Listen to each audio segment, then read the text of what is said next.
Hi everyone. तो आज हम सीखने वाले हैं एचटीएमएल में self closing tag. Self closing tag क्या होते हैं, क्यों यूज़ करते हैं, क्या है इसको यूज़ करने का मतलब है, ठीक है, किस तरह से इसको यूज़ करते हैं, क्या इसका बेनिफिट है, तो सारा कुछ हम देखने वाले हैं। ठीक है, तो सबसे पहले तो मैं यहाँ पे ब्राउज़र में लेके आऊँगा अपना, और यहाँ पे मैंने खोला हुआ है चैट जीपीटी। ठीक है, और यहाँ पे क्योंकि इसकी डेफिनेशन के लिए, ताकि आपको और अच्छे से समझ में आ जाए। ठीक है, तो देखो यहाँ पे सेल्फ क्लोजिंग टैग्स क्या होते हैं। सबसे पहले तो मैं टैग्स के बारे में बता दूँ आपको। एचटीएमएल जो टैग्स होते हैं ना, वो टू टाइप के टैग होते हैं। एक तो होता है सेल्फ क्लोजिंग टैग एंड होता है एक क्लोजिंग टैग।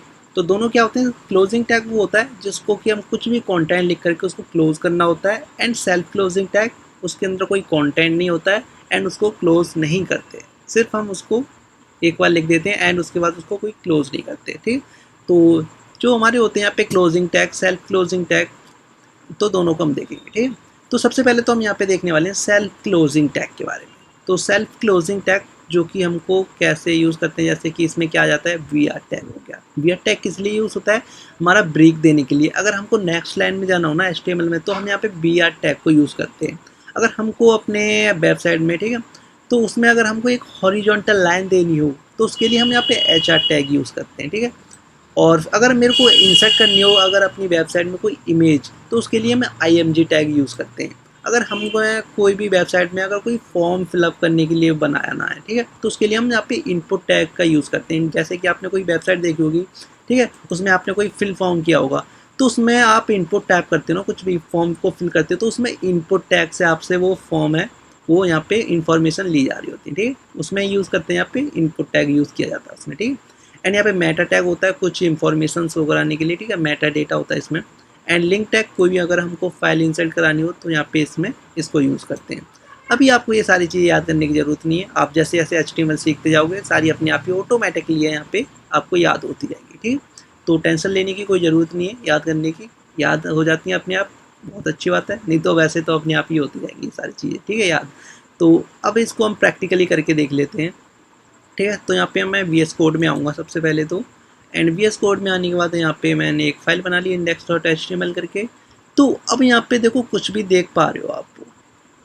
तो जैसे कि मैं यहाँ पे एक टैग ले लेता हूँ, क्या टैग ले लूँ, यहाँ पे H टैग ही ले लेता हूँ यार। ठीक है, एंड H टैग लेने के बाद यहाँ पे कुछ कंटेंट लिख देता हूँ,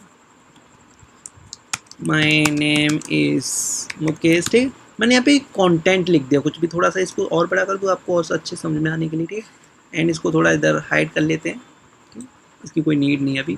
एंड यहाँ पे अब आप देख पा रहे हो कि यहाँ पे मैंने कुछ कंटेंट लिखा, यहाँ पे मैंने अपना टैग स्टार्ट किया एंड यहाँ पे कुछ कंटेंट लिखा यहाँ पे। ठीक है, my name is Mukesh, and इसके बाद मैंने इस टैग को क्या कर दिया, क्लोज कर दिया। तो ये क्या होता है, क्लोजिंग टैग। मतलब कि कोई भी टैग लेते हैं हम, उसमें कुछ कंटेंट लिखते हैं एंड उसके बाद उसको हमको क्लोज करना होता है। लेकिन सेल्फ क्लोजिंग टैग में क्या होता है कि उसको हमको यहाँ पे उसमें कोई ना तो कोई कंटेंट होता है, ठीक है, ना उसको हमको क्लोज करना होता है। जैसे कि इसमें हम यहाँ पे लास्ट में क्लोज कर रहे हैं, तो सेल्फ क्लोजिंग में हमको लास्ट में क्लोज नहीं करना होता है एंड उसमें इस तरह से कंटेंट भी नहीं होता है। जैसे कि यहाँ पे दिखा देता हूँ, जैसे कि मेटा हो गया, मेटा टैग। ठीक है, इसमें यहाँ इसके बाद कोई भी यहाँ पे कंटेंट नहीं है, लेकिन ये जो आप देख पा रहे हो कि ये कंटेंट तो लिखा हुआ है, ये कंटेंट नहीं, ये क्या होता है, इसको बोलते हैं हम एट्रीब्यूट। एट्रीब्यूट बोलते हैं इसको। ठीक है, ये हम इसी टैग के अंदर लिखते हैं, इसी टैग के अंदर। ठीक है, इस सेल्फ क्लोजिंग टैग के अंदर ये लिखा हुआ है एंड इसके बाद इसमें कोई क्लोजिंग टैग नहीं है कहीं पे, तो इसको बोलते हैं सेल्फ क्लोजिंग टैग। ठीक है, और इसके अंदर जो हम इसमें अंदर जो भी लिखते हैं ना, कुछ भी चीज़ लिखते हैं, उसको बोलते हैं हम एट्रीब्यूट। ठीक है, एक्स्ट्रा इन्फॉर्मेशन देने के लिए। एंड यहाँ पे आप देख पा रहे हो इसको भी, ठीक है, टाइटल को भी आप यहाँ पे देख पा रहे हो कि यहाँ पे टाइटल लिखा हुआ है, फिर उसके बाद यहाँ पे सेल्फ क्लोजिंग टैग लिखा हुआ है, ठीक है, कंटेंट लिखा हुआ है एंड इसको बाद में हमने यहाँ पे क्लोज किया है, तो यहाँ पे ये क्लोजिंग टैग है। एंड यहाँ पे कुछ भी कंटेंट लिख करके इसमें, लेकिन जो हमारे होते हैं सेल्फ क्लोजिंग टैग, हमने अभी देखा था B R tag, H R tag, इसको किस तरह से यूज़ करते हैं। ठीक है, तो उसको हम देखते हैं। पहले तो मैं इसको रन कर लेता हूँ। ठीक है, ओपन विथ लाइव सर्वर, तो आपके सामने माय नेम इज़ मुकेश यहाँ पे दिखाई दे रहा है। ठीक है, इसमें कोई बड़ी बात नहीं है। अब जैसे कि मेरे को यहाँ पे जैसे मैंने लिखा हुआ है, अब मैं चाहता हूँ नेक्स्ट लाइन में कुछ लिखना चाहता हूँ, जैसे कि मैं इसी में इसी टैग के अंदर मैं कुछ नेक्स्ट लाइन में लिखना चाहता हूँ, जैसे कि माई एज इज़ 20। ठीक है, मेरी एज 20 है। अब मैं इसको रन करूँ, ठीक है, मैंने नेक्स्ट लाइन में लिखा हुआ है ये, माय नेम इज़ मुकेश है पहली लाइन में, एंड दूसरी लाइन में माय, ओ सॉरी एज की जगह पे एज लिख दिया मैंने, सॉरी कोई बात नहीं यार, ठीक है। तो यहाँ पे एज हो गया, मैंने नेक्स्ट लाइन में लिख दिया। अब मैं इसको रन करके देखूँ अपने में, तो यहाँ पे हमारी नेक्स्ट लाइन में तो आया नहीं भाई यार, ये क्या हुआ, ठीक है। तो अब मैं आपको बताता हूँ कि ब्रेक टैग, एचर टैग उनको किस तरह से यूज़ करते हैं। तो आपने देखा होगा, जैसे कि मैं आपको यहाँ पे दिखाऊँ कि यहाँ पे बी आर टैग होता है, वो किसके लिए यूज़ होता है, एक लाइन ब्रेक देने के लिए, जो कि मैंने आपको पहले ही बताया था। जैसे कि ये अभी मैंने जो प्रिंट कराया है, माय नेम इज़ मुकेश, ठीक है, एंड नेक्स्ट लाइन मैंने ये लिखा है माय एज इज 20, तो हमारा जो नेक्स्ट लाइन में नहीं आया, तो इसके लिए हम यूज़ करते हैं यहाँ पे self closing tag. Self closing tag हम इसको कहीं पे भी यूज़ कर सकते हैं, एंड ये क्या कर देता है, एक लाइन का ब्रेक दे देता है, नेक्स्ट लाइन में ले जाता है हमको। जैसे कि मैं यहाँ पे लिख देता हूँ बी आर टैग, यहाँ पे लगा देता हूँ बी आर, बस इतना ही लिख देना और एंटर दबा देना है। तो यहाँ पे जो बी आर टैग यहाँ पे एक्टिव हो जाता है, एंड इसको अब मैं रन करता हूँ, ठीक है। तो यहाँ पे जो रन हो गया होगा, सॉरी ये रहा, रन हो गया ना। अब देख सकते हो my name is Mukesh, and next line में हमारा माय एज इज 20, मतलब कि ये नेक्स्ट लाइन में आ चुका है। तो वी टैग क्या करता है, नेक्स्ट लाइन में जाने के लिए एक लाइन ब्रेक देने के लिए, ठीक है। जैसे कि यहाँ पे लिख दिया, इसको हम कहीं पे भी लिख सकते हैं, क्योंकि इसमें हमको कोई कंटेंट नहीं लिखना होता, ये एक सेल्फ क्लोजिंग टैग होता है, ठीक है। एंड अगर मेरे को यहाँ पे नेक्स्ट लाइन लिखानी हो, जैसे कि ठीक है, अब यहाँ पे चाहता हूँ कि माय नेम इज, एंड यहाँ पे लिख देता हूँ हेलो वर्ल्ड, लिख देता हूँ, कोई बात नहीं, ठीक है, हेलो वर्ल्ड लिख दिया। एंड इसके बाद अब मेरे को यहाँ पे भी इसको भी नेक्स्ट लाइन में प्रिंट कराना है, तो यहाँ पे मैं लिख सकता हूँ बी आर टैग लगा दूँगा, यहाँ पे लगा दूँ लास्ट में 20 के बाद, या फिर यहाँ पे लगा दूँ, कहीं पे भी लगा दूँ, बस नेक्स्ट लाइन आ जाएगी, ठीक है। इस यहाँ पे बी आर, ठीक है, और यहाँ पे आपका यहाँ पे स्पेस होना चाहिए, ठीक है। तो यहाँ पे लगा देना है आपको बी आर और एंटर कर देना, तो यहाँ पे बी आर टैग एंटर हो जाएगा। कहीं पे भी लगा सकते हो, इसको लास्ट में भी दे सकते हो, यहीं पे भी, इसको जहाँ पे भी दे दोगे ना, वहाँ से नेक्स्ट लाइन हमारी स्टार्ट हो जाती है, ठीक है। तो यहाँ पे फिर से मैं इसको रन कर लेता हूँ, तो हमारी नेक्स्ट लाइन में हेल वर्ल्ड लिख क्या, हम लिख रहे थे हेलो वर्ल्ड, यहाँ पे हेलो वर्ल्ड हो गया, ठीक है। यहाँ पे इसको ओ कर देते हैं, कोई बात नहीं यार, हो जाता है, ठीक है। और अब हम सीखेंगे एच आर टैग को, जो हमने अभी देखा था। यहाँ पे एच आर टैग क्या करता है कि हॉरिजॉन्टल अगर हमको लाइन देनी हो, तो उसके लिए हम एच आर टैग यूज़ करते हैं। मैं चाहता हूँ कि माय नेम इज़ है, इसके बाद मेरी एक हॉरिजॉन्टल लाइन आ जाए, तो यहाँ पे बी आर टैग के बाद ही लगा देता हूँ मैं क्या, H R tag, H are, ठीक है, और एंटर करूँगा तो हमारा एक्टिव हो जाएगा ये टैग, ठीक है, एच आर लिखते हुए, ठीक है। और यहाँ पे अब मैं इसका प्रीव्यू देखता हूँ, कहाँ गया प्रीव्यू, हाँ यहाँ पे है ना प्रीव्यू हमारा। तो अब देख रहे हो my name is Mukesh, and इसके बाद एक है यहाँ पे हॉरिजॉन्टल लाइन आ गई है, देख पा रहे हो ना।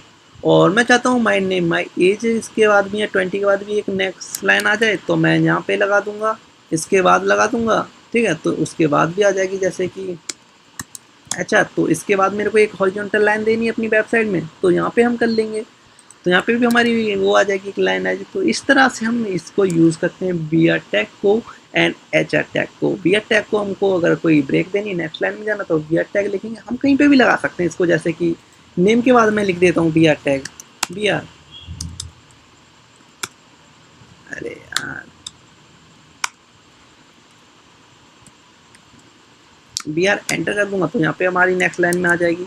तो यहाँ पे भी हो जाएगा, जैसे कि माय नेम इज इतना, नेक्स्ट लाइन में आ गए, जितने भी नेक्स्ट लाइन जितना जितना देना चाहता हूँ उतनी उतनी नीचे आ जाएगी, ठीक है। बी आर यहाँ पे मैं लगा देता हूँ बी आर,